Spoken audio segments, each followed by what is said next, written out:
I have no public comments at this time. Okay. Next will be reports. Looks like we're going to fall underneath President's report. Dr. Bush, you're up, sir.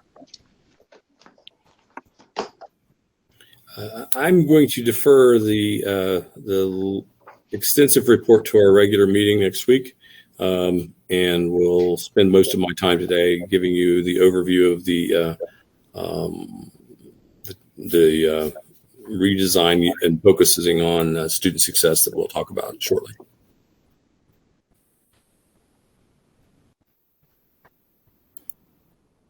Okay, clarification.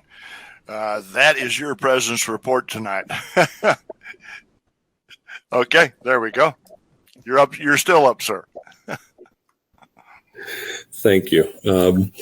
I want to begin by thanking all of you. I realize it's not easy to call a special meeting, but I needed to get to spend a little bit of time with each of you, and I have with me this evening most of the executive staff as we talk a little bit about the redesign that we're putting into place, and I wanted to bring this to the attention of the board and be able to discuss this a little bit with you. We have as our mission here, we have three primary focuses that we're concentrating on. That's student success, student access, and breaking down the barriers to prevent our students from coming to school, and also increasing opportunities for them to come. That all falls under access. And the third, of course, is the prudent management of our resources. And so I know in the packets that I've sent you a couple of documents, and in particular, I want to just sort of go through one of them to show you when I talk about student success. What I'm talking about is implementing a number of student initiatives across our campus, and in a way that we can focus across the various realms of our institution on student success. And to begin, before I get into that, I just want to have a brief discussion about the design of the institution. A few years ago, the Harvard Business School released a model of institutions, and in the last 3 to 5 years, higher education institutions, at least the most successful ones, have adopted it. It is a matrix model, and it is not focused on a hierarchical structure that's been the tradition in higher education for quite some time. So in your packets, I believe you have a document that looks sort of like this. Oh, you can't see it, can you? Because I've got this thing behind me. It's blue and white. Big stuck in the front pocket. Everybody have that? Okay. All right. So let me just quickly go over this a little bit.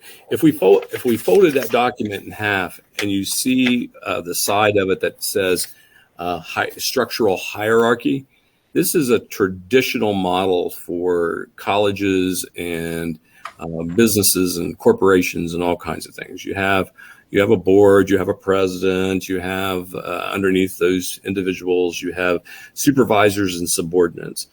In institutions, they have, a variety of people who are at the sort of in that executive level and administrative level, and then the information cascades down. What we know is that information may cascade down, but it's often that they function in silos, and that they don't necessarily know what one silo is doing in comparison to the other. And so what has evolved over the last few years is the formation of a matrix. I don't know if you can see this or not, but you've got it in front of you. The matrix means that not only are we moving vertically, but we also move horizontally. And that the driving force of the horizontal movement is our mission. The mission being student success, access, and the prudent resources of our institution. This means that people that may exist in one vertical line are actually functioning as a team across those lines, and therefore breaking down silos and being able to more effectively achieve what we're doing. So we're not restructuring the organization. We're not reorganizing the organization. We are redesigning it so that it works in a matrix structure, so that everybody, even though their line might be academic affairs, everybody in that line between academic affairs and student affairs are all working toward the same mission, and that's the horizontal movement that takes place across the institution. It's very effective, and it works. It works very well. We have in that role, we have my closest advisors, which are my executive staff, and I believe they're all here now. I just saw the last one pop on a moment ago, and I will take a minute and let her introduce herself. She's coming on as an interim as a result of the fact that we didn't have a CFO. But when you hear a little bit more about her, you'll understand why she's moving more into my executive staff. And with that, I want to just take a pause and ask Dr. Roundtree, are you with us? Yes, I am. How are Okay. you? How's everyone? Ladies and gentlemen, I'd like to introduce to you Dr. Hazel Roundtree. And my executive staff has met with her. She's met with all of us, and we've talked about this. We were appointing Dr. Roundtree, who will not only be serving as our chief financial officer, but will also be overseeing institutional effectiveness and inclusion, diversion, and most importantly, she's the driving force of that horizontal movement I just described in student success. In a minute or two, or whatever it takes you, Dr. Roundtree, would you take a moment and please tell us your story so that the board knows a little bit about you? All right. Thank you so very much, Dr. Bush. Good evening, everyone. I'm so pleased to be here with you. Even though it's this virtual, I still feel a part of Massillon Community College. I am a really proud community college graduate from Sinclair Community College in Dayton, Ohio. I started community college at 18 and finished at 20. And that's one of the first major accomplishments in my professional career, because I went to college and I found what I needed at a community college, and I've been committed to the mission of community college ever since. When I graduated from community college, I earned my bachelor's degree in secondary education, and then I went locally also to earn a master's degree in school counseling, and then I furthered my education by earning a law degree in civil rights law. So I have a law degree, but I spent my entire career in higher education. So I worked at a community college for 13 years, my alma mater, and then I recently worked at Wright State University, which is a 4-year university in the greater Dayton area.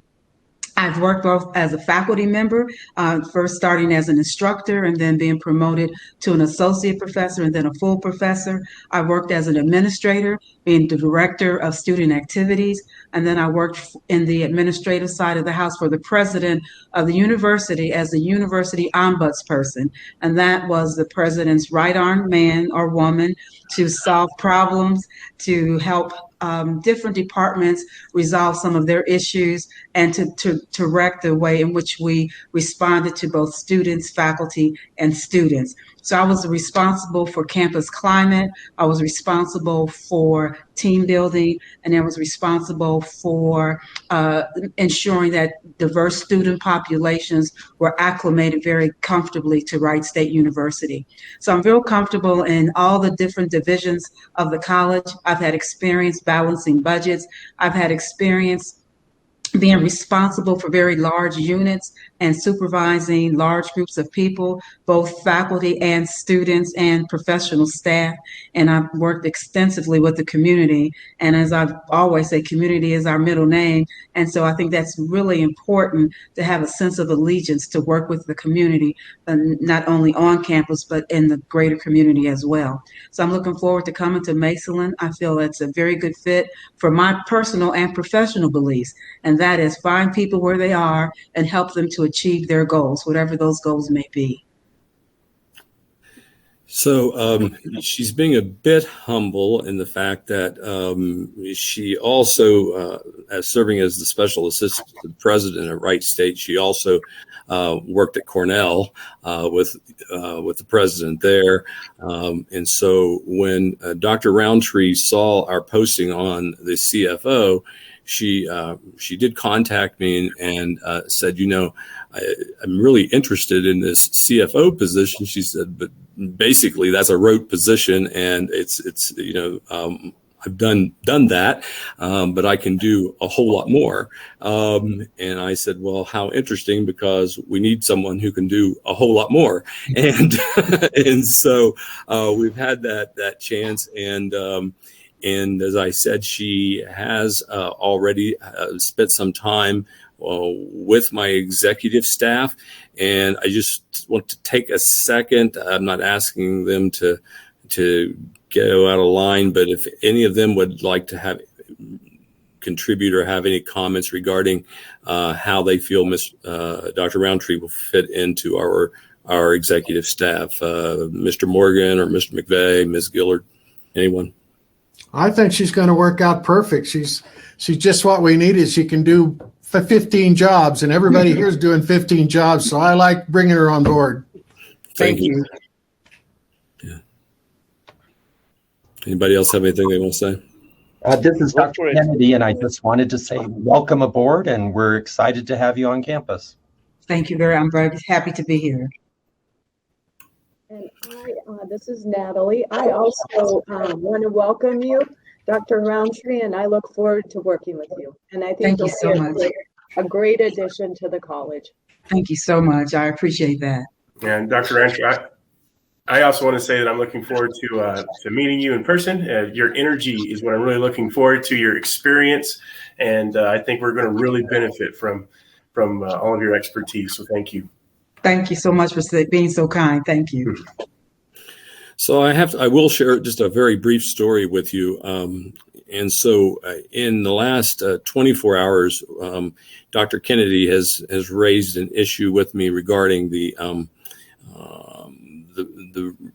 residence halls and how we're going to comply with the COVID requirements there. Now that we're turquoise, we're at 75%, which means that units that were at 4, we're able to increase now to 3, and these types of things. Well, I contacted Dr. Roundtree and asked her to research this as it related to the housing effect. And I believe from talking with her, she looked into probably somewhere around 20 colleges and universities that had residential units to see what the rules were and stuff. And so the funny part of the story that I want to share is that when I did speak to Dr. Roundtree, keep in mind, I understand she's not our legal counsel. She is an attorney, but she's not our legal counsel, nor does she give us legal advice. But when I talked to her about, well, this is what we could do, then she proposed back a number of things that she'll talk to Dr. Kennedy about as far as policies of safety that we need to employ. And then I crossed the line and said to her, well, wouldn't it be great if we actually were able to put all the vaccinated students together? And she, in a very polite way, the lawyer part came out in her and said, you really shouldn't do that. That's going to open you up for potential challenges. So I just want to simply say that we are enormously grateful to have Dr. Roundtree bring her expertise to our team, and she has fit in very well. And though she is not our lawyer, she does actually give us some great guidance in that, and causes us to look at things sometimes with a little bit more caution than we might have otherwise. So we do appreciate that very much. So I wanted her to have the opportunity to meet the board this evening. And now I'm going to try to switch screens, and I want to walk through what we're talking about with student success. It's in your folders, and it should be the first set of PowerPoint slides. I'm only going to go through the PowerPoint slides with you, and then the other 2 documents that you have in there really support the information from the PowerPoint slides, and this will give you an indication of what we're doing. To sort of give you the overview of why I'm doing this is because it is very, very important that if we're going to communicate to our faculty, our staff, and our students the importance of student success and access, that we need everyone on board. And so I want to share this information with the board. I want the board to be able to discuss and look at this information. And then I hope at the end of the this time that you will agree with me that these are good steps for us to take, and that you will, as a board, sign on to the commitment of student success. So let me see if I can find the window I need here. And I'm not. Just a second.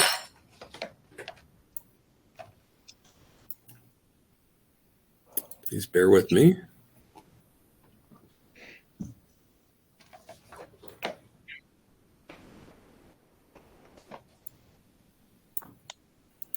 So it must be an entire screen.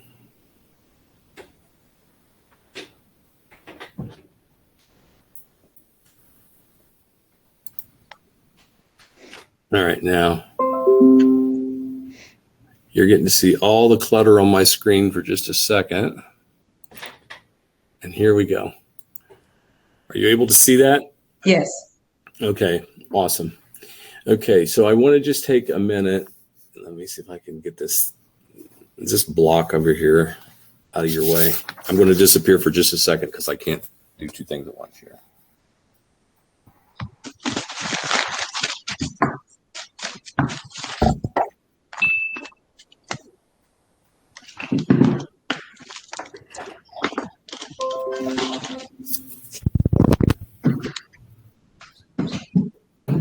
There, we're going to figure out how to keep these pop-ups from popping up. All right. Okay, folks. So here you can see we're going to be talking about guided pathways to success. Let me give you a brief history on this. In 2009, President Obama was looking at educational attainment in the United States. The United States had for decades been first and second in the world for educational attainment. And in 2009, we had dropped to 32nd in the world for educational attainment. This meant that we were behind countries like Belize, and in that our technology, our technical training of our people was slipping. And this is not only a bad thing for our communities, but it was also it's a national security threat when countries are able to have more educational attainment than we were able to have in the United States. So he called the first White House Summit of Community Colleges and Higher Education in 2009 and said that we needed to determine ways in which we can improve student success. That we had to get more people through college and make them successful and get them out and get more people trained. Not necessarily bachelor's degrees or master's degrees. In fact, a great deal of the jobs today rely on technical education at 2-year degrees or a certificate that in order to complete the work. And so what he did was he went to work with Bill Gates and the Lumina Foundation, and they are the ones who really kicked this off and provided the money to start the national reform. And the way that they chose to implement the reform was not from college to college, but from state to state.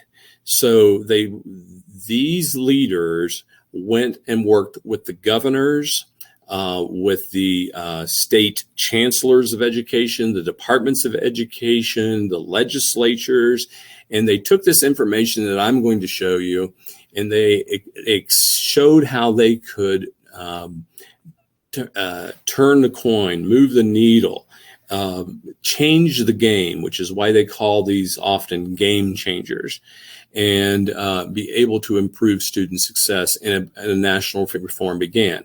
So in 2010, President Obama, now this organization was in place, President Obama called the second White House Summit.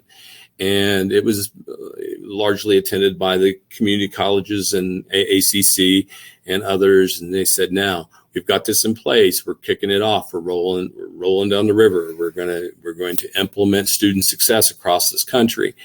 And New Mexico, in fact, was one of the first states to join the national reform. In fact, this is the 10th to 11th year that New Mexico signed on to the national reform.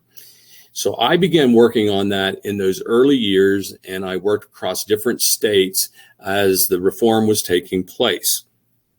And how I ended up where I am today is because I was invited to Arizona to implement these reforms in the state of Arizona, who was the 46th state, okay, to get on board. So, and we implemented it. I worked with 20 colleges and universities, and today these game changers are in place in Arizona and affecting over 400,000 students. So across that state. New Mexico, as I said, implemented this over 10 years ago. The legislature and the governor of New Mexico bought into it, signed on to it, got in line. But the distinction is that in New Mexico, the community college districts function independently. And so you were not in a position to be pontificated to by the Department of Higher Education or the governor or anybody else that said that you had to make these changes. And so while much of New Mexico did, and you'll see that in some of the follow-up data, in fact, most of New Mexico does already implement these initiatives.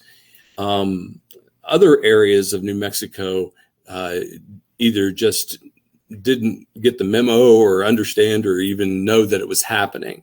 And I believe, from what I have learned, that on the most part, when it comes to Mesa lands, they just simply didn't know this was happening outside of this region.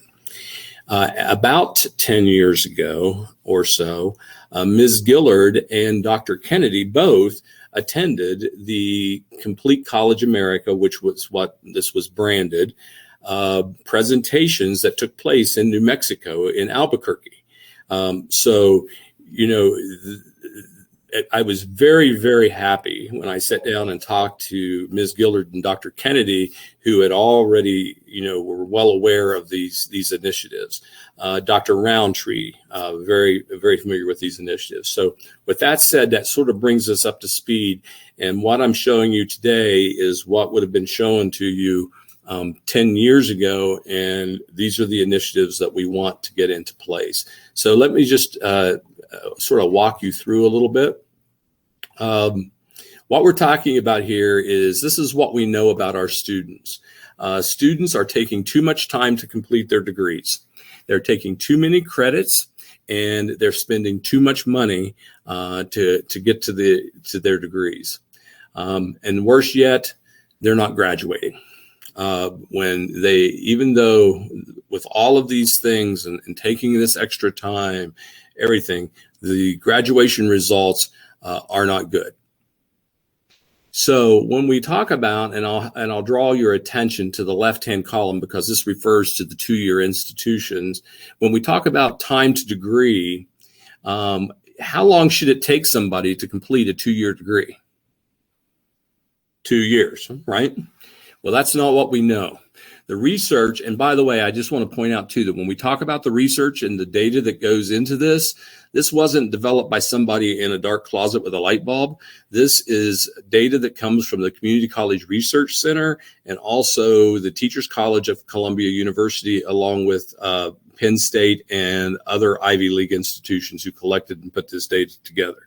So this is not something that someone just made up along the way, but actually is represented by the leading researchers in education. So if you look at this data, it tells us who's graduating with two-year degrees and how long it's taking. A full-time student was taking 3.9 years to complete. A part-time student was taking 5.5 years to complete a two-year degree. Okay, they were taking way too long to complete their degrees. That's because they were taking too many credits. If you look here, the standard degree for a 2-year degree is 60 hours. But the average number of credits that they were accumulating before they graduated was 78.8. And I want to stress to you that that is college level credit. So students who were coming in underprepared for college and needed to take remedial English, reading, or math, those credits don't count. They don't count toward their degree. They are not paid for by financial aid. None of those things, and they don't count in the numbers that you see here. So in many cases, they were having to take a lot more credits out of their own pocket just before they could even start college, which may be a year to a year and a half out from the time they came to us. So this was bad news. Still is bad news. So very few students graduated on time. So how many students completed a 2-year degree in 2 years? 5%. That's the number. Now we can pull that data here and look at Mesa Lands, and from what the data that I have pulled, it's not a whole heck of a lot better than that. Okay, so only about 5% completed a 2-year degree in 2 years. Too few graduated at all. In fact, on a 2-year degree, only 12.9% ever graduated. Oh, that's full-time students. When we look at part-time students, they almost never graduate. And you'll see the metric called a 2% rate, a 200%. That means for a 2-year degree, it's 4 years. And at 4 years, only 6.9% of these part-time students ever graduated, even completing it in 4 years. So why did they have so many extra credits? They were not well advised. They were left to make decisions on their own. They were first generation students and didn't have a parent or a family member or somebody to tell them what it means to go to school.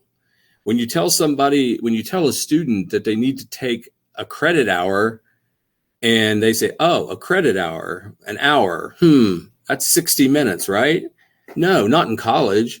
An hour in college is 50 minutes. And they look at you real strange. They have, what? It doesn't make sense. And if you take 3 credit hours, what does that mean? Do 3 hours, and you're done? No, that's the number of hours, college hours, which are really only 50 minutes, that they take during a week. So it's not, the whole thing is just a confusing mess to anybody who functions outside the college system. So they couldn't they didn't know what they were doing.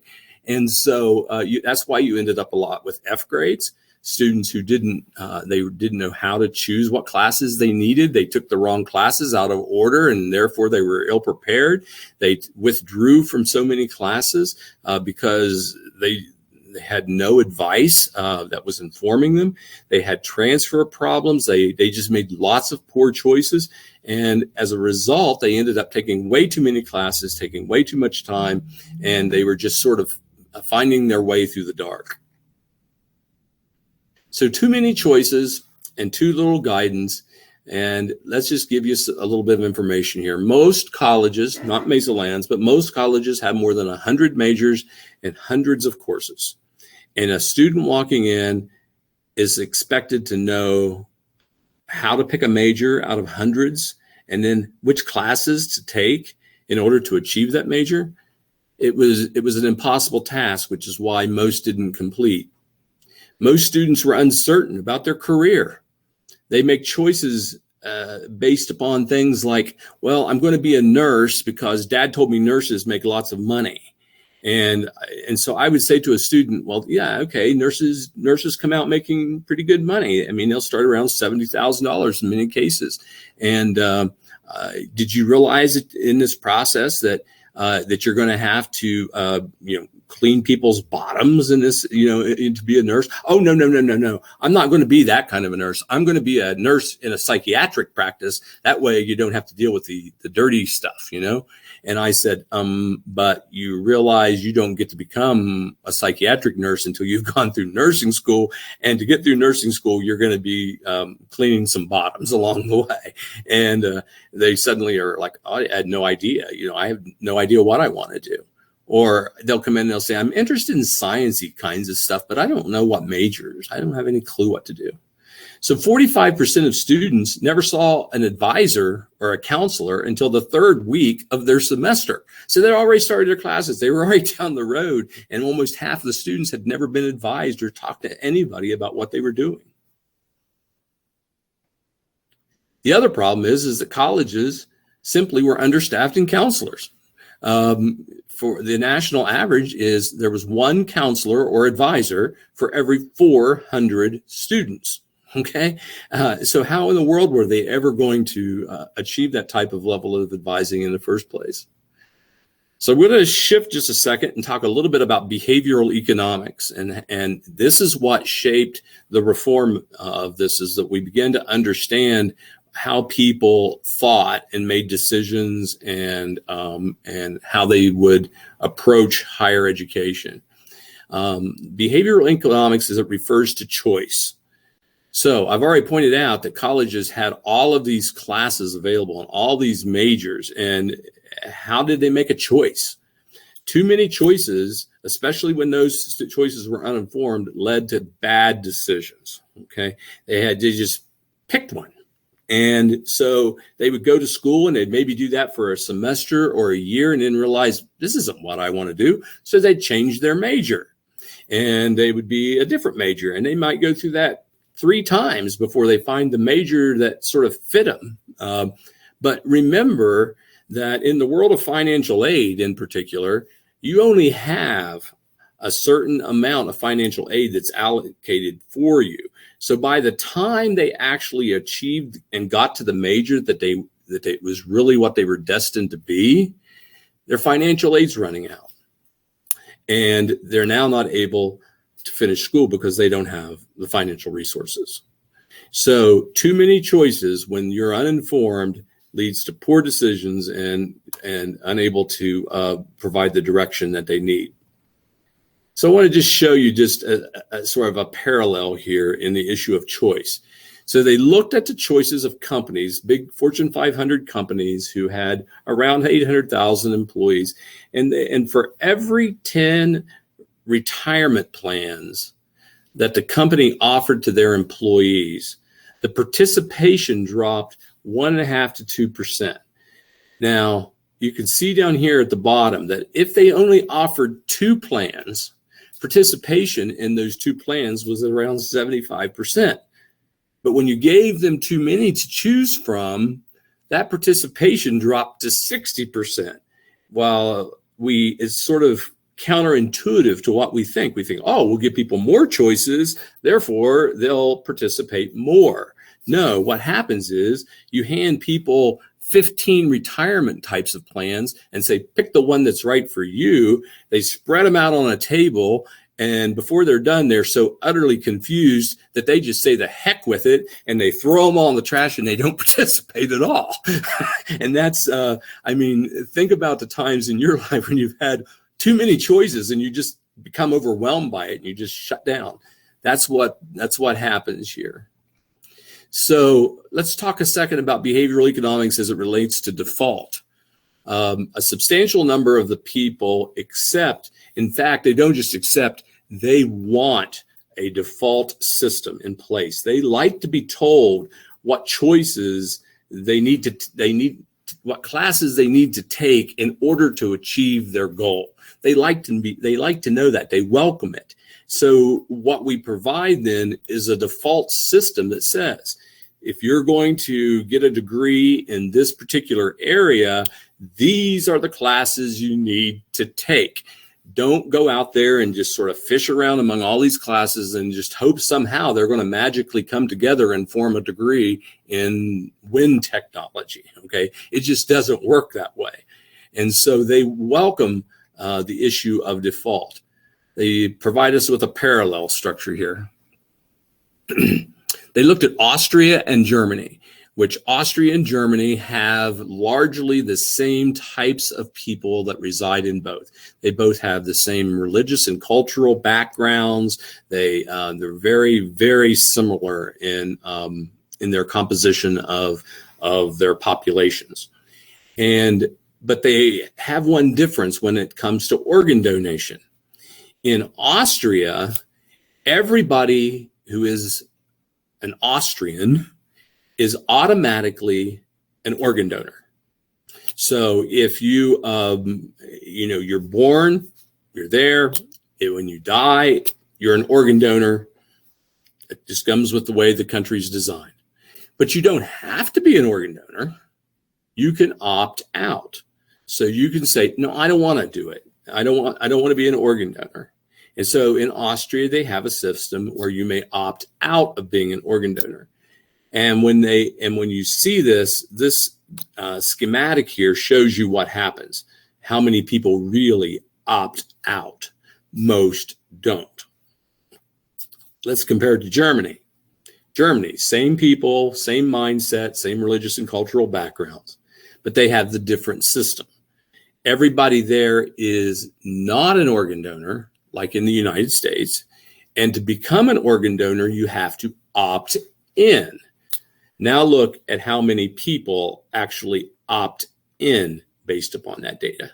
Only 12% opt in, while 99% will follow through. So this demonstrates what default means, and as it relates to providing choices to students.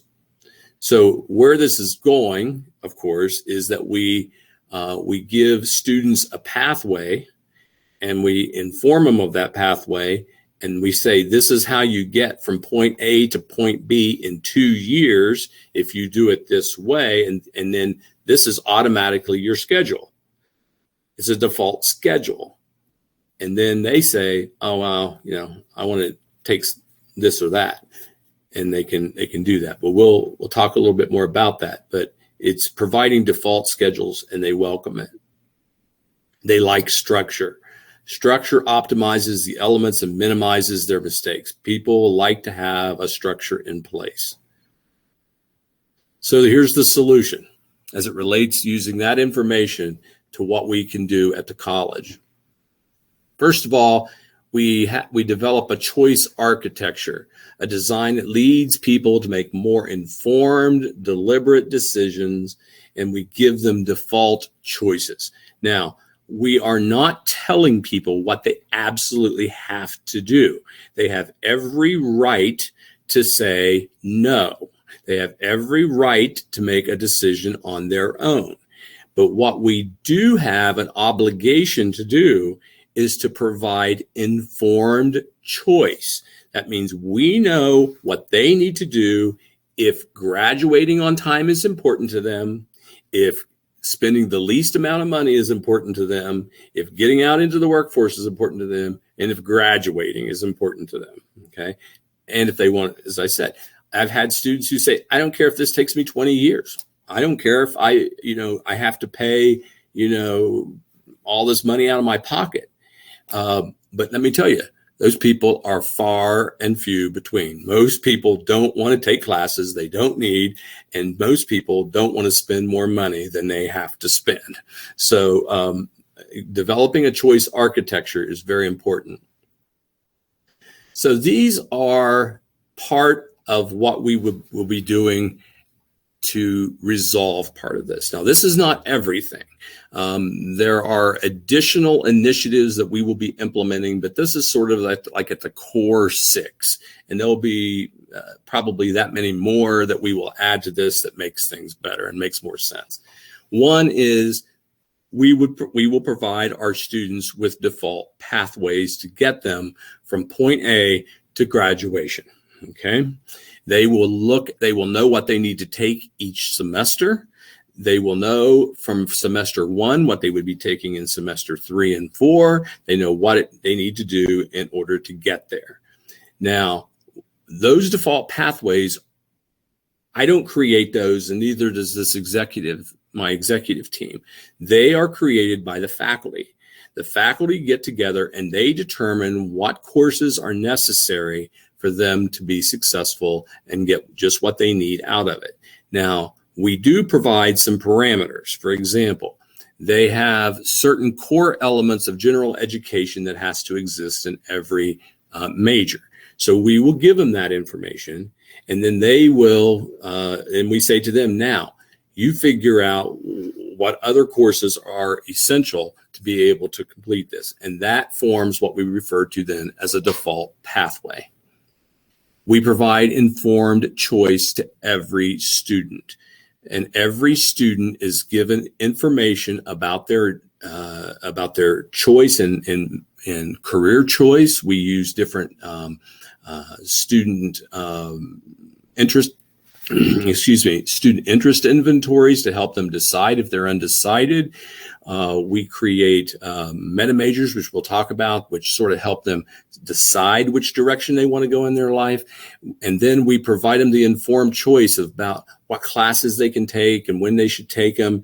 And if there's options within certain levels, for example, they need a social science class, but the faculty has said it doesn't make any difference which social science class, so we can show them the 3 or 4 social science classes that are available and allow them to choose what they want to do.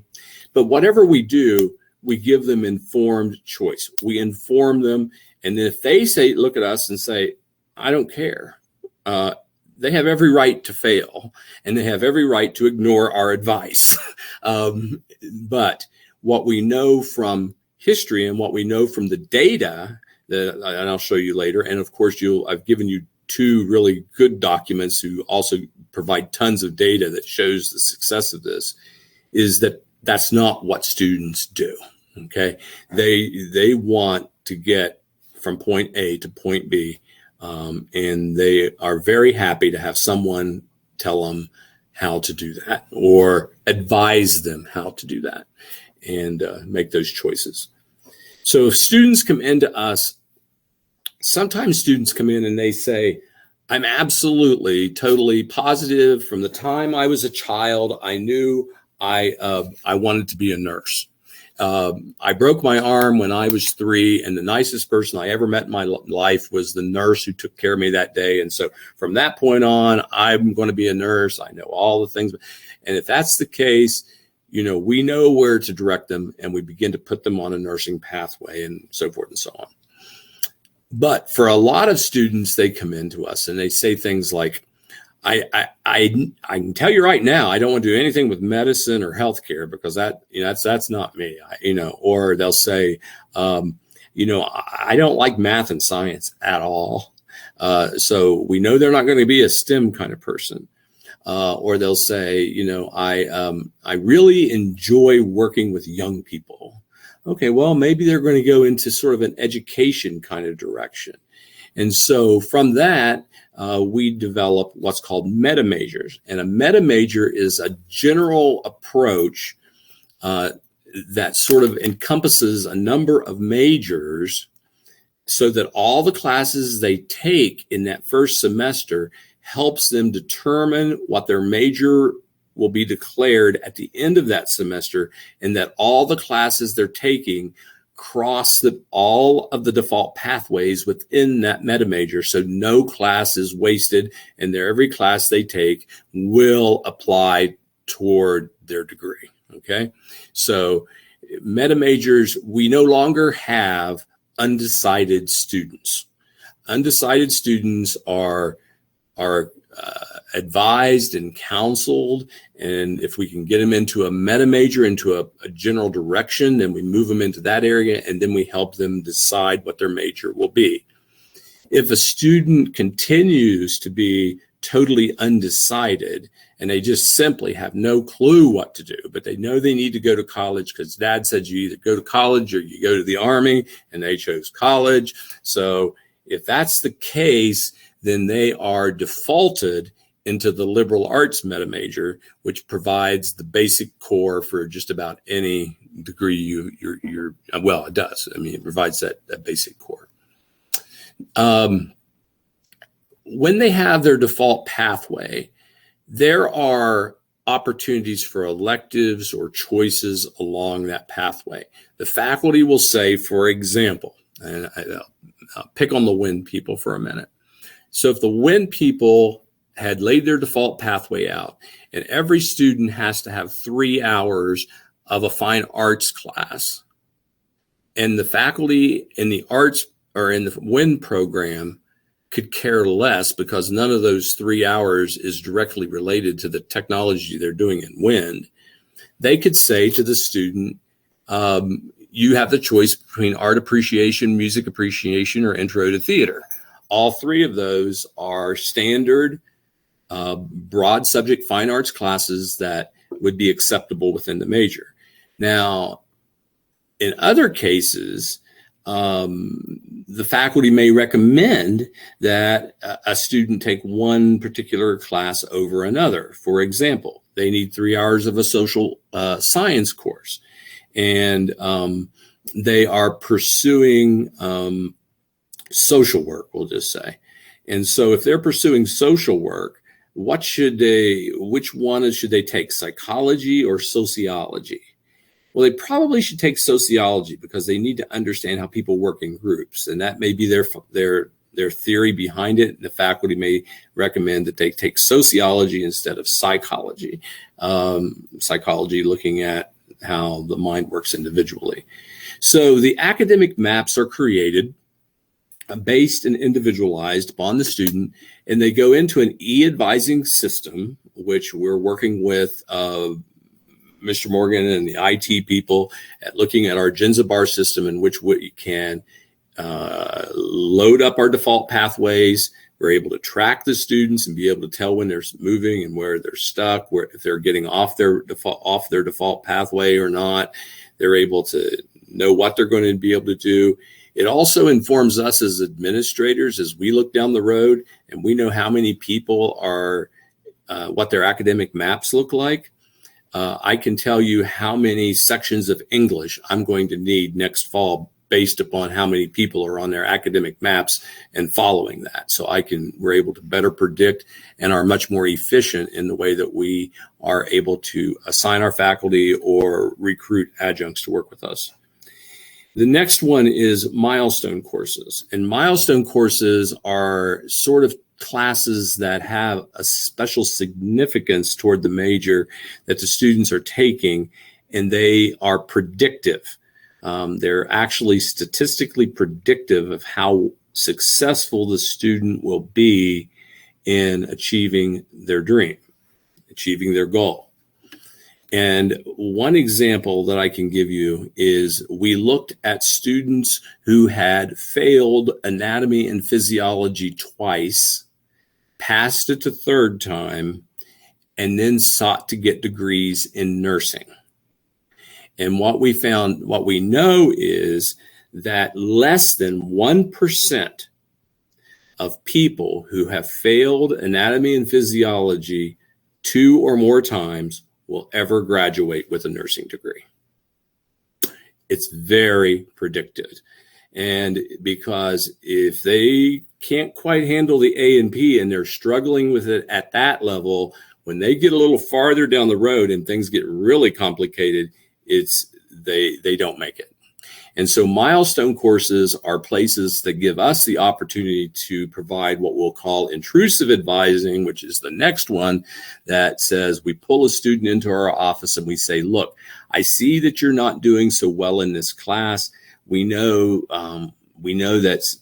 that in order for you to be successful down the road, let us work with you and get you some additional advising or support. Let's do what we can do to help bring that up, because we got to get you up so that you're going to be successful in the long run. And intrusive advising also, we refer to it sometimes as proactive advising or intrusive advising. It addresses problems that the students may be having that's preventing them from coming to school. We have an emergency alert system or a student alert system here. So that means that a faculty member who's recognizing that a student is slipping in their class or they haven't shown up for class for a few days, they will send an alert that goes through student services and to their advisors, which, by the way, the faculty here have all jumped on board, and they're wanting to do this type of advising and be trained in how to do this. They are biting at the bit to be able to do more of this kind of training, and we would provide them that training. But when we pull the student aside and we say, "Hey, Professor Smith says you haven't been to class in several days. Is there something going on that maybe we can help you with?" And they say, "Well, yeah, I haven't been able to get there because the transmission's out in my car, and I don't, Dad doesn't get paid for like 2 more weeks, and I gotta find, I don't have a way of getting there." And that's when Dr. Kennedy is able to say to the student that we have an emergency relief system here in place, that we have funds that are given to us from the federal government to be able to support you in that regard. And we're able to get you back on track and get you in class because we can get your transmission fixed for you. Or they may say, "I haven't been in class because I'm living in a car because my husband beats me up." And we say to them, "Let us help you get into a domestic violence shelter. Let's help the students become successful." And so we look at the barriers that are keeping them away, and we ask ourselves, is there something we can do to help them become successful? And these are the top 6 things that we would be looking at. Now, there's more, and we'll get into those, but just very quickly, I just went through them. You'll see them here. I won't spend a lot of time because I just covered them. But the structure and default pathways, students don't discover their path. Students are given a default path. Students don't need permission to enroll in a course that's on their default pathway. They only need permission if they plan to take a class that's not on their default pathway, because that's taking them astray. And then we have that conversation with them.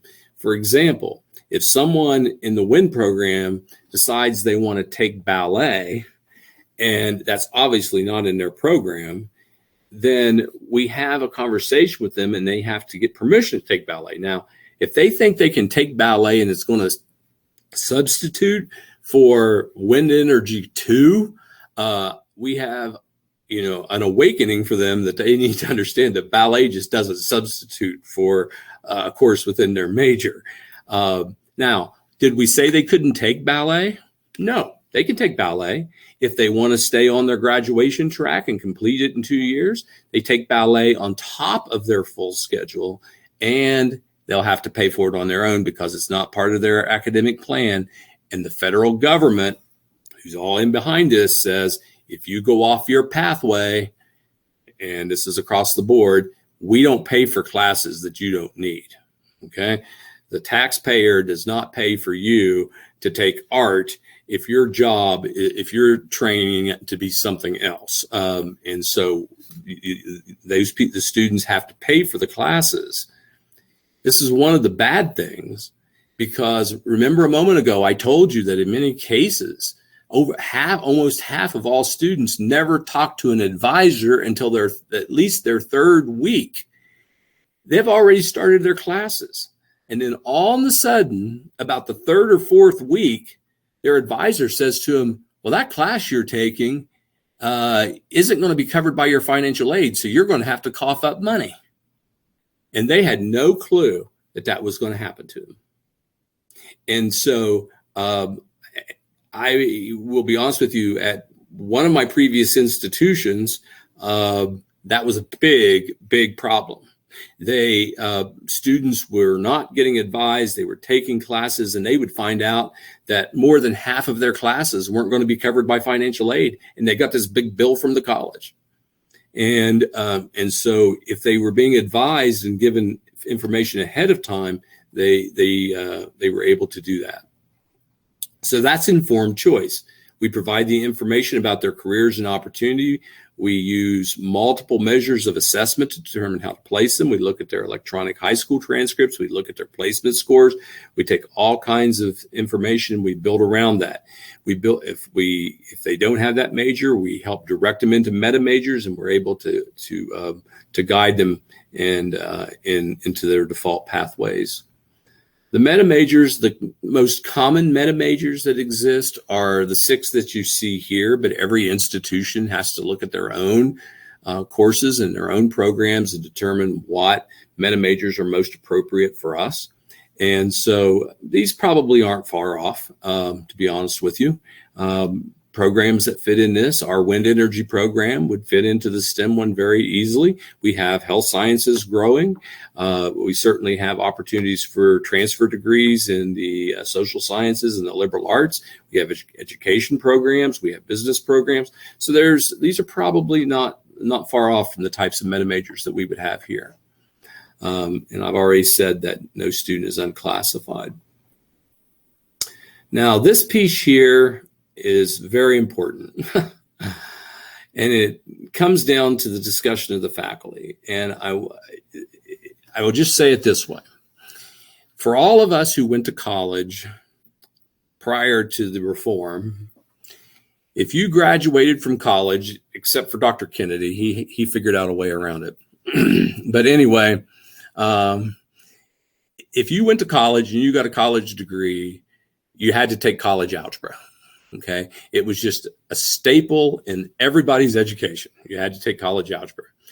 If you get a master's degree, and it's still this way in almost in every master's degree out there, everybody takes graduate statistics.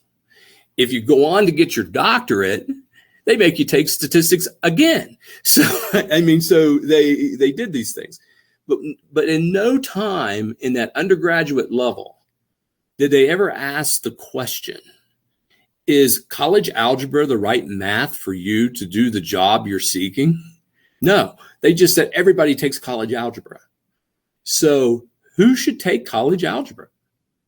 People who are pursuing STEM careers, science, technology, engineering, math, medicine.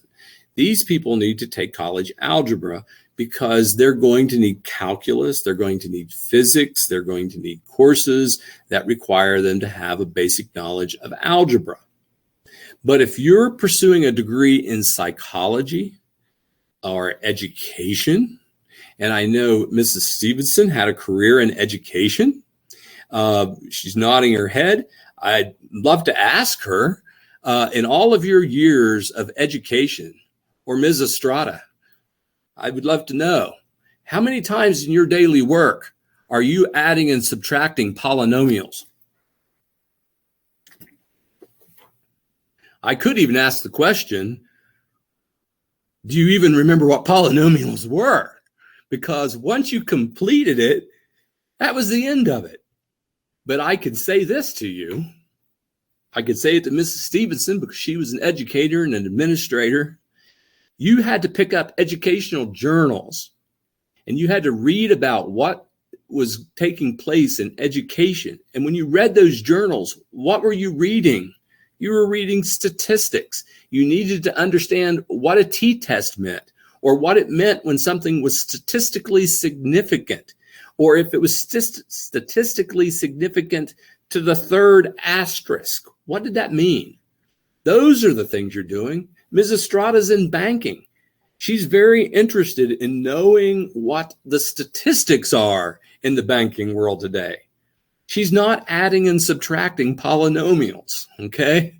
I know that, even though I don't know that, but I do know that. And the reality is, suddenly somebody woke up and said, you take the math that fits the career, okay? And we have stat ways and quant ways.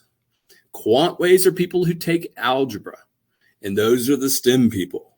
Nearly everybody else benefits most by taking statistics. But then there are a few people that don't need algebra or statistics, and those tend to be the fine arts people. They get their quantitative methods, the mathematics component, the logical piece that you do in college by taking other types of quantitative reasoning. For example, introduction to logic and symbolic logic so that they understand fallacies and understand assumptions.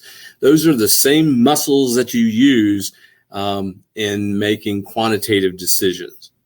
So part of what happens here when they develop their guided pathways is that they are assigned to take the math they need, okay? Not just arbitrarily assigned college algebra because that's the way it was.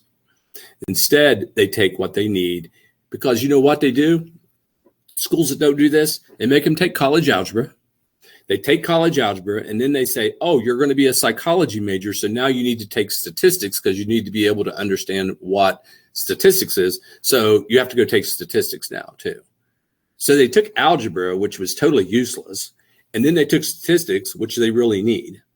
And what did it do? It extended the amount of time that they're in school, the amount of money that they were paying, and they weren't able to complete their degrees on time. So that's why it's so important that we take time to look here and make sure that the math is aligned with the meta majors and the majors that they're taking.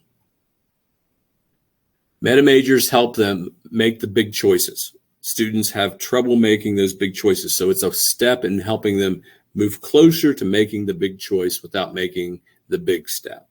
And so it sort of eases them into it. And once they determine that meta major, they're able to narrow that down into their major, and they're not changing majors, which is the trick. The trick is we don't want them changing majors 2 and 3 and 4 times because they'll never finish their degrees and they'll never finish it. They'll run out of financial aid. And the other big thing that happens is that I will just simply ask you to think about your own experience for a moment. Are you today exactly where you thought you would be 5 years ago? And the answer is no to none of us. None of us are where we exactly thought we would be 5 years ago. Neither are our students. So when they come to us and they are part-time or they're not taking the classes that they need or they need to change their major 2 or 3 times, they're not, even when they choose a major and it's taken 2 times to get there and then they have to start it, life creeps in. They have parents or children or husbands or whatever who get sick and they have to step aside, and they often don't return, or if they do return, it's taking them a lot longer and they're not successful at it. So they end up with academic maps. This is sort of an example of one. I have others that are my favorites that I can show you, but it basically lays out term by term what classes they take in what order. You see in this one, for example, term 1 to term 2, they take their English Comp 1 class, and then they take their English Comp 2 class in the subsequent semester. We know that the students who are most successful take their math and their English in their first year, okay? And they don't kick those cans down the road, especially as it relates to mathematics, because so many people may struggle with their math that if they do have to retake it and they wait till their last semester to take it the first time, they may be another 2 or 3 more years before they finish taking that math class and are successful at it to graduate. So math and English need to appear in their first year. And this is walking you through a biology degree at a baccalaureate level. So if you were just looking at the first 2 years here, this would be the community college level. You also want to notice that the goal is for students to take 15 hours a semester. That doesn't eliminate part-time students, so don't panic. But we want to get our students to take as many students as we can to go to 15 hours a semester. One of the initiatives that we would implement is called 15 to Finish. It's a program that's designed to show students that they need to take 15 hours to finish on time. The problem we have with that, and it's not a problem per se, it's a communication problem, is that in the world of financial aid, a student is considered full-time at 12 hours. But going 12 hours every semester will not graduate them on time at 2 years. And so it's not advisable. So when a student is full-time, we want them to go to 15 hours. Many boards just to give you something to think about, and you'll see this in some of the literature I provided you. Many boards will set a cap and they'll say, so if a student takes 12 hours, we will allow them to take an additional 3 hours at no additional charge, because the goal is to encourage them to get to 15, and then they graduate on time and they're successful. So some of this stuff comes back in, you'll be very involved in this, because some of it ends up in policy. That we say, okay, if we want to encourage them to get done on time, we want to push them to 15, then let's incentivize them to do it. And so those kinds of things come up. The milestone courses we talked about, they're pre-designed courses. We know they're able to recommend the sequence. We can tell and how successful they're going to be. We're able to look at them based upon the terms within their academic maps. They're very helpful for us to be able to look further. I've talked a little bit about intrusive advising already. The students must see their advisors before they register for their classes. We've talked about that among our executive staff here, and ways in which we would create that environment. Intrusive advising also is looking at their advisors would be following their progress, and when they see them sort of slipping or getting off track, that's a time to step in and have a conversation with them and say, what do we need to do to help get you back on track? Or, what's up in life that's going on there? Are you having trouble with something? Is there some reason for us to be moved to, that we need to be getting you into tutoring? Or they may come in at the very beginning and say, I've always had trouble with math. Well, it's great. Tell me today, because while I register you for math, we'll go ahead and down and register you at the tutoring center for regular tutoring sessions, so that you already have that piggyback support to get you through your math.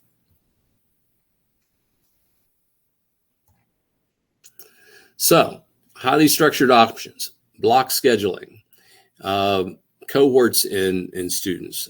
These are things that we would be doing. We would be creating a block schedule where students have certain periods of the day in which they may choose to go to school. One of the reasons that students aren't successful is they take a class, they have a class and it's scheduled for 8 o'clock.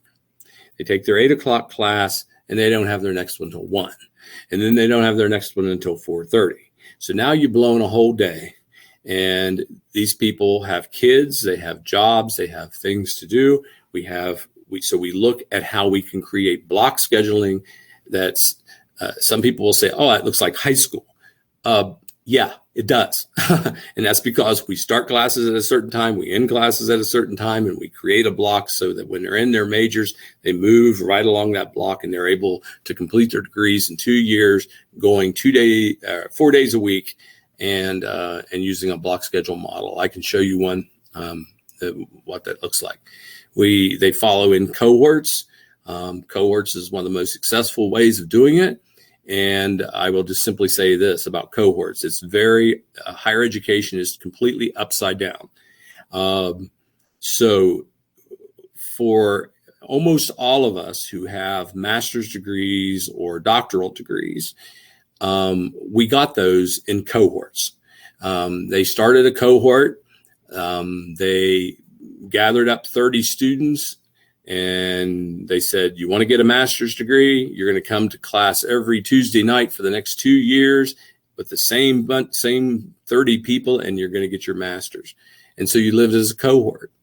And for my master's, it was really funny because I was the only guy in my class. And so it was really, I got babied a lot. So the women were always so nice to me. They always bring me snacks. But it was a cohort. And we followed along. Why is it upside down? Because we don't do that for undergrads. They don't know what cohorts are. And in fact, if they're first generation, they have no idea how to make this work. And cohorts, if anybody could benefit from a cohort, it's them, not us. In graduate school, we've already been through school. We already know how the educational system works. These people need to know how cohorts work. So we would be developing cohorts. We'd be working with students in their program. Students choose programs, not courses. The courses are outlined by the faculty and recommendation through their informed choice. And guess what? We found out if students go to school and they attend their classes, they're more likely to be successful and graduate. That may sound like a crazy thought, but there is this misnomer out there that when you go to college, you don't really have to go to school. And that's not true. And it's certainly one in which they fail. So we develop policies and practices to track our students to make sure that we expect them to go to class. And then if we want to take it one step further, when we don't do that, we hear back from our employers in the community that our students fail in soft skills. They fail in coming to work on time. They fail in understanding that, the day starts at 8 o'clock. And they'll say I don't want to go to work at 8 o'clock. I'll come in about 9:30. How's that work? And no, Mrs. Strauss trying to run a bank down there. If her employees all of a sudden said, I think I just want to start coming in about 9:30. I don't sleep. I like to sleep in. And she's looking at him going, no, we have classes. So we have to instill the soft skills into our students as well. So not only are they more successful when they attend, but we are not doing them any favor by giving them mulligans to not attend class. So additional consideration is remediation is embedded into co-requisites, not protracted in their plans. Okay, let me give you the very short what I'm trying to say here. If a student comes in and they're not college ready in mathematics, the history was that they had to take, if you're not college ready, you had to take beginning algebra, and then you had to take intermediate algebra, and those are each a semester long. And by the way, they're developmental, so financial aid doesn't pay for them. And by the way, it's going to take you a year to do it because it's 2 semesters. So you don't really get to your algebra class until your 3rd semester, a year later, and by that time we've lost them. And that's why you see very low persistence rates from fall to fall, because they're taking these classes that aren't going to count toward their degrees. They're paying for out of their own pockets. They see no relevance into where they're going because it's college algebra. So instead, when we align the mathematics to the degree, and I've already told you that the majority of these people will be in statistics, we begin to embed or piggyback co-requisite courses to them to provide them the support they need to be successful at their college level course in their first semester or in their first year. And I'll show you the data. It's in your books. When they implemented co-requisite support for students, success rates went from 17% instantly to 70% in success. And that's because these students can do most of what they need with a little bit of a co-requisite course attached to it that gives them what they need. And a quick example of that in statistics. When you take statistics, the only time you ever need algebra is when you're solving standard deviations. And first of all, nobody does that anymore because the calculators do it, but they have to learn to do it by hand to start with. And the only part of college algebra that they use to solve standard deviations is order of operations. That's it. So instead, what we did is we make students take an entire 16 weeks of college algebra to learn basically one concept, and that's order of operations in order for them to solve standard deviations in statistics. So instead, if a student isn't college ready in their algebra or statistics, they take statistics, but they take a piggyback course that teaches them the basics of college algebra and specifically order of operations, so that when they get to the piece on solving standard deviations, they have the resources that they need to be able to complete this. And this has completely changed the success rate. The chancellor of West Virginia, and I could show you a wonderful video on this, but I don't want to take a lot of time, talked about this. She went out and talked to the schools after they had implemented this there. And they were talking about how their success rate had gone from single digits to 70, 71% by that simple one change, by co-requisite remediation.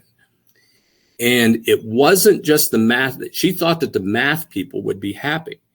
And she tells this story that a professor walked up to her and said, I just want to really thank you for this co-requisite remediation. It has been the best thing yet. And she said, well, that's great. She said, so what do you teach? She expected them to say mathematics because it meant their students were more successful in math. The guy said welding.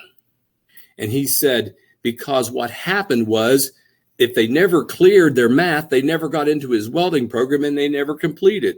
So the technical programs are being held back because they can't succeed in some of these courses that need co-requisite remediation. What's the results? When we implement these changes, what we find are higher graduation rates, more on-time graduates completing their degrees in the right time. They close the achievement gap, and we began to start seeing where there's great disparities in equity, and this is a big problem in this, is that minority students, first-generation students, low-income students, these people are all people who are at risk, and we call access groups because they have the greatest risk of not being successful, but we are able to equalize that in the works that we do. We close that achievement gap. We make them much more successful, and you'll see that in a second, and we lower the cost. So here's some examples. Georgia State University, they implemented two of these things. They implemented degree maps, and they implemented intrusive advising. When they did, what they discovered is their graduation rates went up 20% in the last 10 years. The graduation rates were even more compelling when you broke those numbers down. Pell students, we use the term Pell students because we don't like to use the term low income or poor students. So we call them Pell students because ineligible to be for Pell, they have to be low income. Pell students graduation rates increased 52.5%. African American students increased 57.4% just from these two initiatives. But look at the last one, folks. We are an HSI. We serve a predominantly Hispanic population. Look what it did for them. It increased the graduation rate of Hispanic students by more than 66%. 2 out of 3 more Hispanic students were graduating than before they implemented these reforms. Florida State, since they did that, they implemented the degree maps. And what they saw, look here at the numbers of the graduation rates. The graduation rate increased 74% by using those, by requiring the students to use degree maps. But when you break it down again and look at how it brings equity into the picture of minority or access groups, African Americans graduated at a rate of 77% more than they did before. First generation and Pell students, 72% more. Why? Because they're now given a pathway to follow. And again, I want to draw your attention to the HSIs, the Hispanic students. It increased the success rate of Hispanic students by 70% more graduates. This is what it's about. Arizona State University, they implemented the e-advisor system. Remember I told you they take this information, they dump it into a system, and then we use an advising system that the advisors are able to go into, and they look at their default pathways. They're able to track them. It's all being monitored through computer databases, which let me tell you, we have it sitting over here already. We just don't have the switch flipped on it. Okay. We have it in Jinzabar, but we're just not using it. All we need to do is get those components activated, use them, and all of a sudden we have e-advising available to us. And look what happened to the numbers. The retention rate grew 84%. 91% of students, by using e-advising and working with their advisors, were on track, which meant that they were ready to graduate at the time they should be graduating, not 5 years later, which we knew they didn't. This was up 22%. The community colleges of New York developed cohorts and block schedules. They doubled their associate degrees. The graduation rates were 3 times higher than the national average of other urban community colleges, just using this step. And 55% higher back in 2007 on those associate degrees. Tennessee used a highly structured system, the block schedules and the programs, and more than 75% of the students graduated at a rate 3 times higher than their peers. And if you look at the last one about job placements, it increased 80% and higher because of the development of the implementation of these initiatives. And they only implemented highly structured schedules and block scheduling. We'll be implementing much more than that as we move forward. So with that said, I want to figure out here how to get back to my.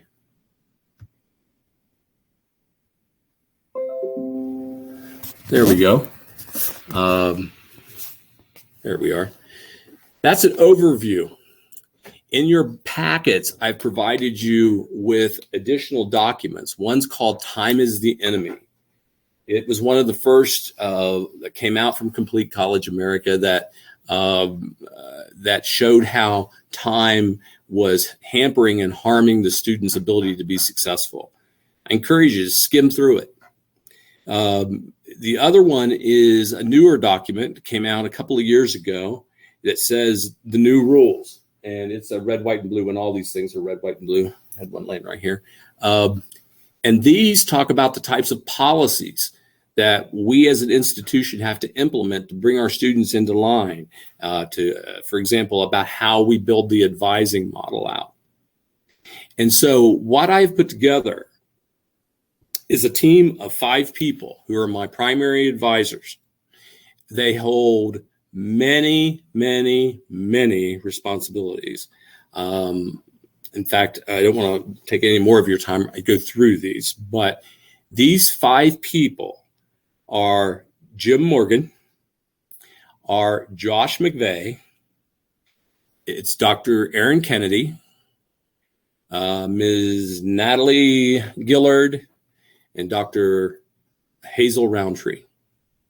They all bring with them unique vertical structures to that matrix. They have a multitude of tasks underneath them. They will be the leaders that work across the horizontal. Now, Dr. Roundtree is the primary motivator that breaks those silos down, that implements these things, that says we need these parts to happen within these various areas. And so what we have done is we have brought Josh in, and Josh is not just doing marketing and enrollment anymore. Josh, help me a second, because I don't have the document in front of me. What other areas are you now covering? I'm covering transfer and developing a transfer center, helping to transfer students from dual into our programs at the college, as well as the strategic enrollment, and including on top of that, the public relations and marketing and communications. So this is critical because we had no system in place, and we just got out of a meeting a little bit ago. Jim and others were arguing about. We were in the Ginzabar world about we didn't have a system in place to host or to move our transfer students. This falls very clearly under what Josh can do as administering a transfer center to help our students transfer in and out, and also to build a bridge a really important piece here to build a bridge between our dual enrollment and the college so that those students who are taking dual enrollment courses with us are additionally, we're bringing them over and making them full-time students at the college. Mr. Morgan, would you, sir, kindly go over the areas that you would be overseeing? Well, of course, I'm still holding on to the wind director for the program, not the training, but the turbine itself. I have maintenance, which is grounds, maintenance, etc. I have IT. I haven't lost IT yet. IT is going to be moving forward and supporting a lot of the technical innovation things we're looking at, such as distance education, things like that. I'm also going to have, I don't even have my thing in front of me. I also am going to pick up the business office. Thankfully, Hazel will be here and she will be the CFO. She will hopefully take care of me, making sure that I am ready for audits, et cetera, and things like that. And then I have Margaret, who is my ex-assistant, is going to be the CPO, Chief Procurement Officer. So she will be one who is doing requisitions, et cetera. The rest of the office functions will be for me to take care of and make sure they're online. Good. Ms. Gillard, do you have your list in front of you? Yeah, yes, I do. So mine is, of course, academic affairs, and under that, I have a new area, competency-based learning and prior learning assessment, library, student assessment center and tutoring, academic division chairs, that's something new, dual enrollment, distance learning, Center for Teaching and Learning Innovation, that's also new, as well as Honors College, and articulation and transfer and course alignment. Right. And so, and what you may hear, you'll say, that sounds a little bit like some of the stuff that Josh is doing. And that's where the lateral or the horizontal pieces of this matrix structure interconnect. And this is how we break the silos down by doing these things.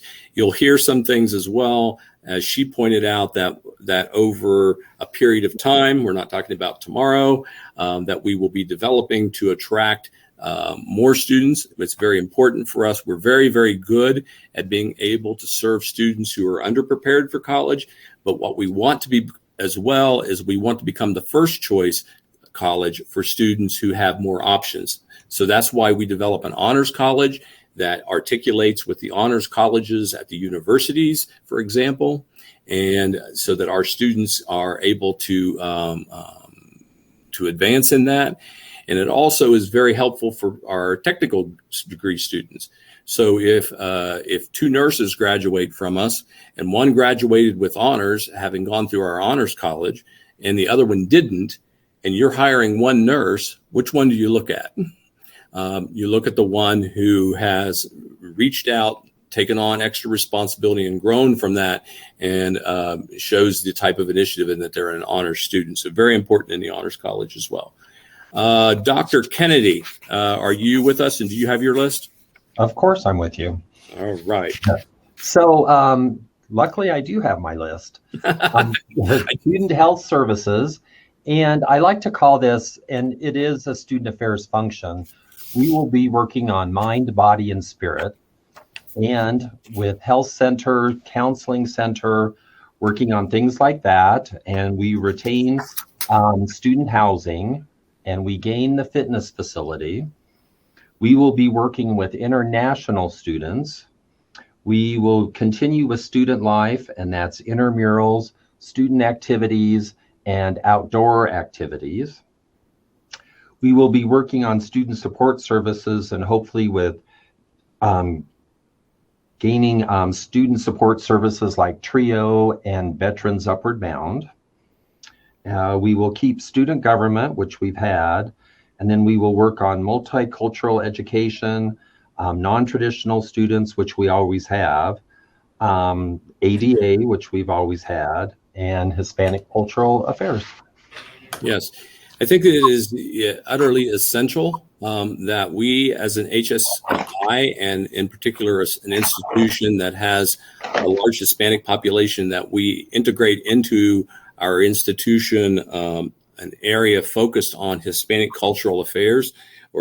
So this means that we have opportunities to revisit and help celebrate the Hispanic culture, as well as learn about other cultures as well. But more importantly, that we take time to celebrate everyone's culture, and especially within the Hispanic area. So these are the sort of the general areas that would be overseen by student affairs. Academic affairs we've covered, campus affairs we've covered. Dr. Roundtree, I doubt that you have your document in front of you. Do you? And you're muted. I just turned it on. Thank you. Yeah. So would you like me to go over your list for you? Because I didn't tell any of them to bring their documents, but they were all sitting at their desk, so they were able to grab them. Okay. Dr. Roundtree, of course, will be our Chief Financial Officer. This is like a cakewalk for her on that side of the world. So she'll be responsible for the budget management and development. We are not functioning as well as we could be and should be regarding our travel. So she'll be looking at that. She'll be responsible with her auditor relations. She will have a shared responsibility with Mr. Morgan with her relationship with the Chief Procurement Officer. So there's a very close connection between the CFO and the CPO. She will also work in overseeing the Institutional Review Board, which is a requirement of all colleges and universities to have one. But she'll be working with the faculty leads in those areas. She'll be working on program and services review, and she'll be doing program and services assessment as well, leading the assessment motion across in that area. She'll be leading institutional research, which Dr. Kotz will be continuing to function in that capacity and serving as the registrar. He will additionally be looking at the outcomes analysis from our various program advisory committees. She accreditation with the Higher Learning Commission and the ALO, as well as programmatic accreditation, would fall under her direction as well, and retention and persistence. She's also our Chief Student Success Officer, which connects her to all of the other four at this group. And so she would be leading the student success and the guided pathways that you just saw a presentation on. So she's working with each of them to implement that in their lines and breaking down the silos so that one area can work with another area across the college. And that's what makes this a matrix. She would also be working very closely with at least three of the others as they look at and review their processes at the business office, and making sure that diversity and inclusion and equity are being integrated across the campus, and that nobody is being excluded or hampered or harmed in any way because of diversity. And we want to integrate inclusion within that. So we want to embrace those types of philosophies within our institution. So she'll be working with that and looking at equity. So if we're not doing as well in certain areas, and for example, one of the things that she and I talked about, just as an example, it's only an example, is if we happen to discover that we have very few students who are Spanish only speaking students, is there a possibility that we could in fact find adjuncts who could do some teaching in Spanish, so that these Spanish speaking students don't have to sit and try very hard, even though they're not bilingual, to be able to translate in their heads from English to Spanish to be able to understand what's going on in the class. Now, if we did something like that, we would also be wanting to work with our Spanish speaking students to learn English at the same time so that they become much more marketable and down the road. So equity issues are very, very important. Diversity is very important. Inclusion is very important. And Dr. Roundtree would be working in that area as well. I think Josh has already covered his area.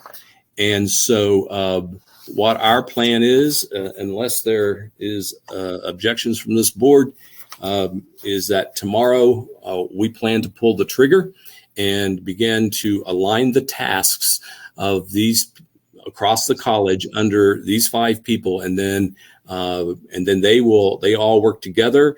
And Dr. Roundtree is sort of that glue that sort of connects them all as well. And we are moving on to student success. We're not going to stop. Let me tell you, folks, I am not going to stop until we are an Aspen Prize winner. I have a goal, and I have a goal that I'm going to beat these people with a stick until we win the Aspen Prize. And so, so it's that's my goal, but it's just a sort of a secondary goal related to the fact that what is going to be most enjoyable is watching more students walk across that stage as a result of the hard work and the leadership of these 5 executives who are my closest advisors and are working. I can't ask for a better team than the one I've got right here. And I look forward to working with all of them. They are all very enthusiastic and very determined to make their areas successful. And when Mr. Chairman, as we go into executive session, we'll discuss further some of these decisions. And that concludes my presentation. And what I'd simply like to ask from the board is your support in the direction we're moving in advocating for student support. And basically, I'd like to ask this board for a resolution that says that you stand behind us as we move forward in student success, and that we move forward in implementing the initiatives that we know are working across this country in nearly all 50 states now. Thank you. Okay, folks. First thing I'd like to do is I'd like to take a moment and welcome Dr. Hazel Roundtree to our Mesalands group, her family, and it's nice to have you on board. Thank you so very much. I'm so happy to be here. Okay, thank you. Any other members want to make a comment to Dr. Roundtree while we're here? Let's Just welcome you to Mesalands. Oh, thank you. Thank you so much. and I'll ditto that also. Okay, thank you. The same here. Welcome. Thank you so much. Thank you. I feel very welcome already. Well, it's nice to officially meet you, Dr. Roundtree. Well, thank you so much. I'm so pleased to be here. Thank you for joining us. Certainly. It's my pleasure. Jimmy, you got anything you want to say?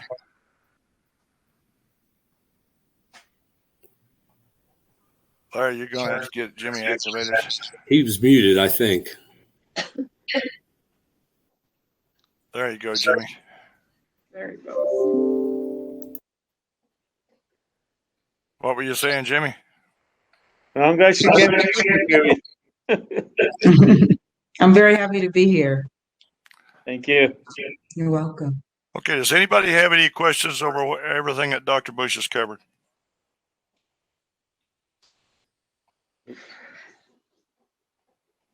I don't have any Sounds questions. like a plan. Sure. Go ahead, Teresa. Said it sounds like a plan.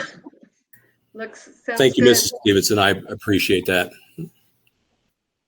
Yeah, that was a lot that you threw at us, and it really sounds good. So Thank you, Mr. Sidwell. And yes, I did. This is normally a presentation that takes a day, and I was trying to squeeze it into an hour. So thank you. And I wanted to give you, and I will continue to provide this board with as much continued background information. And as we start, as Hazel, Dr. Roundtree, begins to pull the institutional effectiveness sides together, we'll be having much more data to share with you about what's going on here at the college.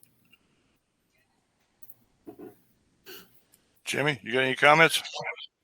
Not right now. Okay, Liz. I just think it sounds like a very positive plan to move things forward and contribute to the success of our students. Thank you, Mrs. Strada. I appreciate that. Okay, Dr. Bush, you want some kind of a resolution? Have you got I would something? appreciate that, Mr. Chairman, because I believe that if we're going to commit to student success, student access, and the prudent use of our resources, I would like that to not just be from the president and his staff and so forth, but I would like this from the board on down. Okay, does somebody want to address or make a resolution to this effect? Well, let's move forward then. This is not something we really need to vote on. This is an administrative decision, but I believe you've got the support of the board at this particular stage. We haven't addressed this as an item to be voted on per se, because again, it is an administrative decision. That being said, I think it's something worth looking at. It's something that we may need to be moving in that direction. It's a little difficult to come up with a resolution right now. It takes a little time to write one out, but That's right. I certainly think we may be able to have something for next week's board meeting. It's perfectly fine, folks. And all I'm simply asking is just that. I realize this is an administrative decision, and I realize I could have done this without doing there, but I promised you when you hired me full transparency in what we're doing here and why the choices what we're doing. When you hired me, I made you one promise. I came here to advocate for student success and access, and this is what this is about. And this is what we need to do, and this is the steps I need to take with these 5 individuals as my closest advisors to be able to move this process along. Again, Mr. Chairman's correct. This is not a board action. This is an activity that we have, but I think it's critically important that the board be aware and that they know what we're doing and that they understand, and that you two will, when you're out in the town, are able to communicate and say that, yes, you understand that this is what we're doing and how important student success is to this college. So that's the only reason I bring it to you. And it's the only reason I ask for you to step in behind me on this and say, yes, let's move forward on doing what we can do using proven standards to improve the college. That's it. Okay, sir. Well, that being said, I believe you've got the recommendation to move forward as far as we can take it at this point. As far as the resolution, yes, we can have something ready for Tuesday night's meeting, and that'll be in effect at that particular point in time. I guess the next thing on our agenda, we need to go into executive session. We have a motion. Teresa Stevenson, so moved. Okay, and a second. No, second. Estrada, second. Okay, roll call, please. Ms. Stevenson, Yes. Ms. Estrada, Yes. Mr. Streetman, Yes. Mr. Sidwell, Yes. and Mr. Sandoval. Yes. All right, thank you. Be right back. Okay, that being said, folks, can we go into executive session and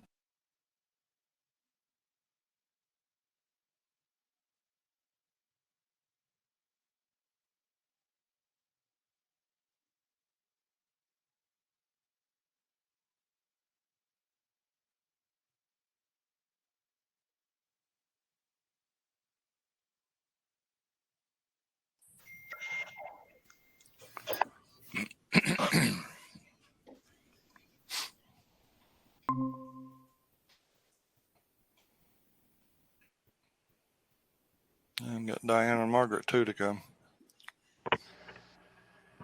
Dr. Bush, can you reach out to Dr. Roundtree? I don't have her contact information. I can.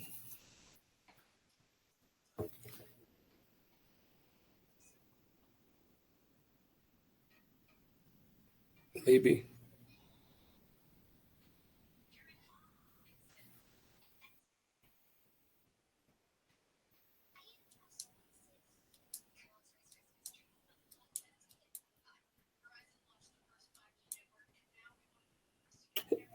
Hello. Do you mind popping back into the video now?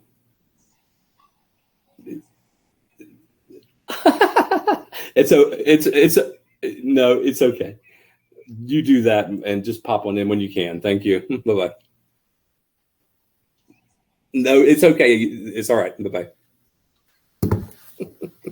She'd already changed into her night clothes. So she's going to put her clothes back on. She'll get back. Diane, is Margaret around the corner from you? Yes, she is.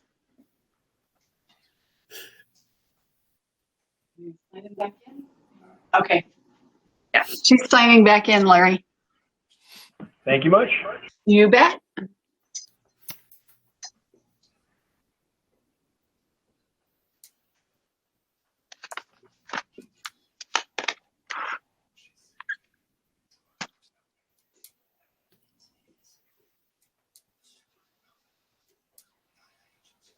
Oh, there's Josh. Yep, Josh is back. Okay. I'm good. I guess you're getting our streaming back up. Is that not correct, Larry? Yes, sir. The stream is good. Okay. We want to wait just a second for Dr. Roundtree, or we want to go forward, sir? She's back. There she is. Okay. Okay, at this stage in the meeting, folks, we need a motion to reconvene from executive session. Do I have a motion?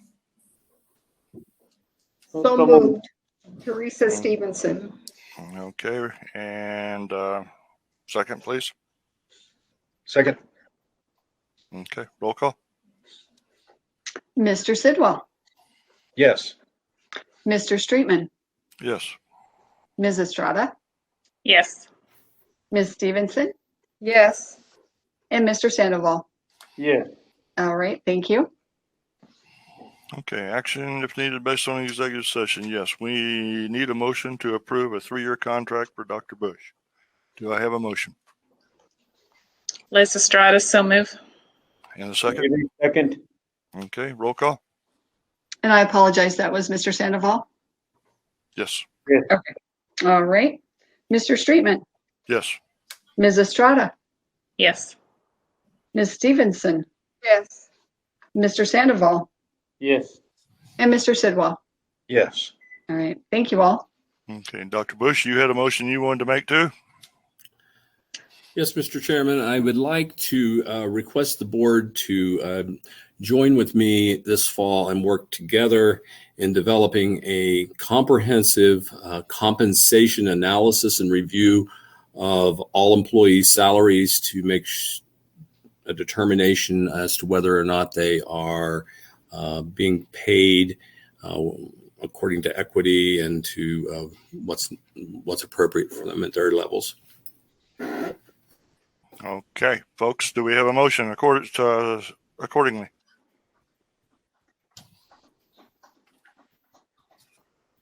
Was that a motion that he made, or do you need one? I'm not sure I can think of it. Yes, sir. That is a motion he made. Yeah. Would you okay. move So on it, sir? I second. Yes. No, I need somebody to We move need on it, one. please. Okay. I make a motion then to To accept his motion. what There you Dr. go. Bush said. Yeah. There you go. And a second. Second. Okay, roll call. Okay. Ms. Estrada, Yes.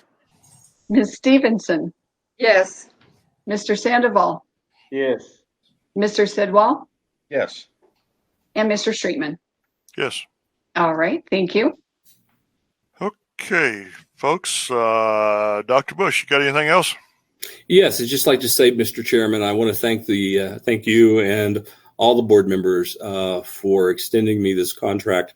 I am very, very delighted, and I am very, very happy in my position here, and I am looking so forward to moving forward in our goals of student success, access, and the prudent management of our resources. So again, thank you to all the board for your confidence that you've placed in me, and I'll be working very hard to earn that trust.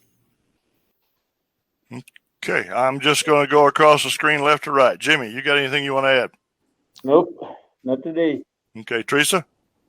Nothing today. Thank you. Okay, Tom? No, sir. I think we've talked enough. Liz? No, sir. Okay, Jim? Morgan?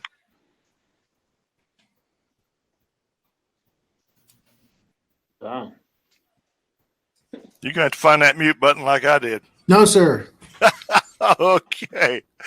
Larry? No, sir. Natalie? No, sir. Dr. Kennedy? No, sir. Okay, Diane? No, sir. Josh? No, sir. Margaret? No, sir. Okay, Dr. Roundtree? I just would like to extend my appreciation again for joining this wonderful team, and I look forward to becoming a part of Massillon's history and tradition of student success.